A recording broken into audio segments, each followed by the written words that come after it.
আমরা লক্ষ্য করেছি বিগত কয়েকদিন যাবৎ আওয়ামী দোসর তারা অনলাইনে বিভিন্ন ধরনের হুমকি দামকি দিচ্ছে। দিল্লিতে বসে পতিত ফ্যাসিস্ট আওয়ামী লীগের প্রধান গণহত্যাকারী ফ্যাসিস্ট হাসিনা লুকিয়ে থেকে ভিডিও বার্তার মাধ্যমে এদেশকে অস্থিতিশীল করার জন্য পায়তারা করছে। এ পতিত ফ্যাসিস্টের এই ক্ষমতা হয়নি জনগণের সামনে দাঁড়িয়ে আর কোন কথা বলে জনগণের সামনে ভোটের অধিকার নিয়ে কথা বলতে পারে। জনগণ আজ জেগে উঠেছে। আমরা দেখেছি আওয়ামী লীগকে বিগত এক বছরে প্রায় 40,000 আওয়ামী লীগের নেতা কর্মীকে গ্রেফতার করা হয়েছে। তার মধ্যে প্রায় 35,000-এর মতো তাদেরকে আবার জামিনও দেওয়া হয়েছে। তাদেরকে ধরে নিয়ে জেলখানায় জামাই আদর করা হয়, আপ্যায়ন করা হয়, গায়ে হাত দেওয়া হয় না। বের হয়ে গিয়ে তারা আবার হুমকি দামকি দেয়। আমরা বলতে চাই, কাদের ইন্ধনে জাতীয় অপকর্ম করার সাহস আজ আওয়ামী লীগ পায়? এখনো জুলাইয়ের শহীদের রক্ত কথা বলছে। সংগ্রামী উপস্থিতি, আপনারা লক্ষ্য করেছেন একটা রাজনৈতিক দল তাদের প্রধান নেতাদের মধ্য থেকে যখন কথা আসে যে আওয়ামী লীগের বিরুদ্ধে যত মামলা করা হয়েছে ক্ষমতায় গেলে তারা সকল মামলা নাকি উইথড্র করে নেবে।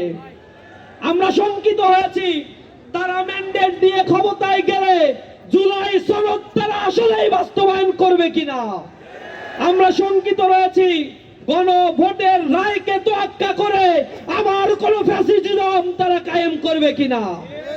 আমরা খেয়াল করেছি তাদের নেতা হেয়ালিপনা করে বলেছে, তাদের নেতা খুব হাস্যোজ্জ্বল ভাবে বলেছে এদেশে নাকি পেঁয়াজের সংরক্ষণাগার করার জন্য এটা খুব বেশি প্রয়োজন, গণভোটের চাইতে বেশি প্রয়োজন সেটা। তা আমরা তো বলি বাংলাদেশের জাতীয় নির্বাচনে প্রায় 2,995 কোটি টাকা বরাদ্দ দেওয়া হয়েছে। তো এই বরাদ্দের কি দরকার আছে?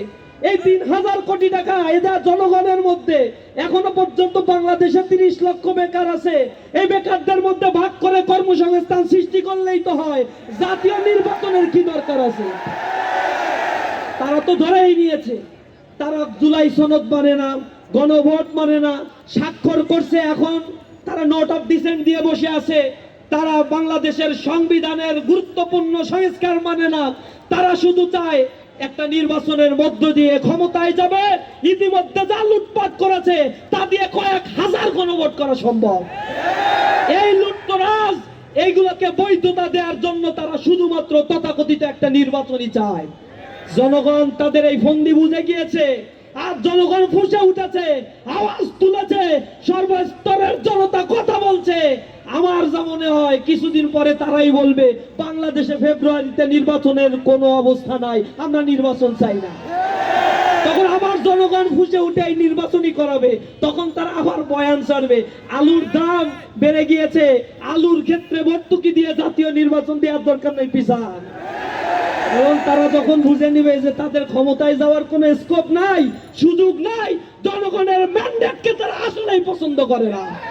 তারা চায় যত্রতত্র ক্ষমতা। তারা জনতাকে পছন্দ করলে জুলাই আন্দোলনে যারা শহীদ হয়েছে তাদের স্বীকৃতি দেয়া, আহতদের স্বীকৃতি দেওয়ার জন্য জুলাই সনদের ভিত্তি এই বাংলাদেশে আরো 1 বছর আগে দরকার ছিল। সেই আইনি ভিত্তির ক্ষেত্রে সবচেয়ে বড় প্রতিবন্ধকতা সৃষ্টি করেছে এই নব্য ফ্যাসিস্ট হয়ে ওঠার চেষ্টাকারী এই দলটি। আমরা তীব্র নিন্দা প্রতিবাদ জানিয়ে বলতে চাই, জনগণের পালস বোঝার চেষ্টা করুন, এখনো সময় আছে, বোঝার চেষ্টা করুন, নিকট অতীত থেকে শিক্ষা গ্রহণ করার চেষ্টা করুন, অন্যথায় ইতিহাসের রাস্তা করে আবার নিক্ষিপ্ত হবে। জনগণ জেগে উঠেছে, বাতাস বৈরি বইছে, আমাদেরকে তৈরি থাকতে হবে। একটা ডাকে আবার রাস্তায় নামতে হবে, তুমুল নামতে হবে, জেগে উঠতে হবে, মাতৃকাকে আবার নতুন ভাবে সাজাতে হবে। সকলকে রাজপথে থাকার উদাত্ত আহ্বান জানিয়ে আওয়ামী লীগকে প্রতিহত করার জন্য আমাদের চেষ্টা অব্যাহত থাকবে।